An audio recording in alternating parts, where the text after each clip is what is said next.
sensing the properties of objects outside us, tactually. That's what you predominantly did, so you can do that. In a funny kind of a way, and it sounds a little bit weird, the nervous system is constantly sensing the body. And in a funny kind of a way, for your nervous system, the body is another object. So you can experience your body as any other object. So some of you, what was the top hit yesterday? Top hit was malleability. Yeah, that was a nice one. Softness, hardness. So there are some properties that we continuously sense. And of course, you can sense malleability in your own body. You can sense softness and hardness in your own body because your body is physical just like any other object.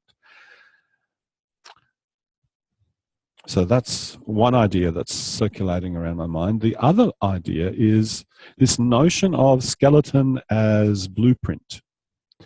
That the movements in space that you can do are determined by the possibilities and the relationships in the joints and bones.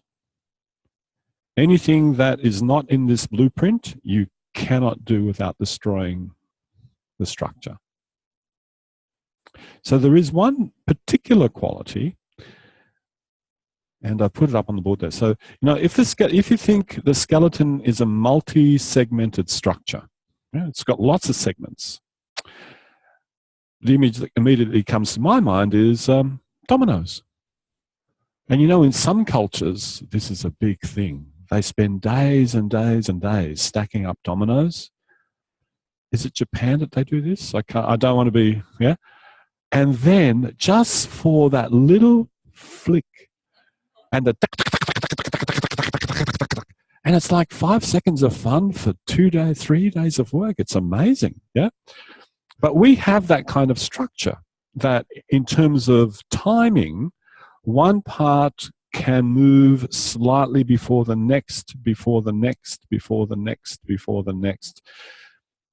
So this is a feature of how a multi-segmented structure like the skeleton can move over time. Everything could move all together, like if you were log rolling a person, or everything can move slightly ahead of something else, which is what we call sequencing. So you get a sequence. Now, the idea that you'll be playing with in your groups of 4 is there is this lesson that's come to be known as a lesson rolling like a skeleton. Some of you might have done it when you did the Feldenkrais Fundamentals course. No? Okay. But it's one of these lessons, and here's the third idea coming up. Yesterday I said Feldenkrais's notion of ideal movement is to imagine the skeleton just joined by all the ligaments, and I added the periosteum. And when you have a look at the awareness through movement lesson, he then says, as it would move if you took it via a particular part. So in this lesson, it starts off with a person lying on the floor, their arm raised towards the ceiling, like that. And if you are rolling like a skeleton, there's a definite directional intent. I'll take his middle finger because that's the nicest. Yeah, there we go. There is a definite directional intent towards the ceiling. And this is the part that's leading. So if I was to continue to pull this, you can now, sitting there, play an imaginary game. What would be, let's slacken him off a little bit. What would, as he continued, what would be the next part to move, and then the next part to move, and then the next part to move, and then the next part to move, etc., etc., etc., etc. And if this really was a freshly dissected skeleton, just joined by ligaments, it would not move anything like this guy. Because this guy's joined up by wires, and it's just weird movement. So it's not a good template, but it gives you an idea. How would how would a person need to move to actually roll onto their side with this directional intent? Yeah, so there's a definite directional intent. How would they need to move through themselves? So look at a person doing that for a little while. See what they get up to. And then play with one set of parameters, limb position. Now, what do I mean by that? Okay, so this is the arm where, yep, this is the arm going to the ceiling. Could be the right arm, could be the left, I don't mind. If you're right-handed, use your right. But then, where has the person got that limb there? Is it there? Is it there? Is it there? Is it there? Is it here?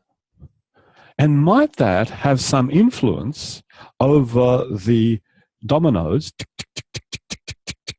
as they roll onto their side? Might the position of the legs make a difference? That position, that position, that position, or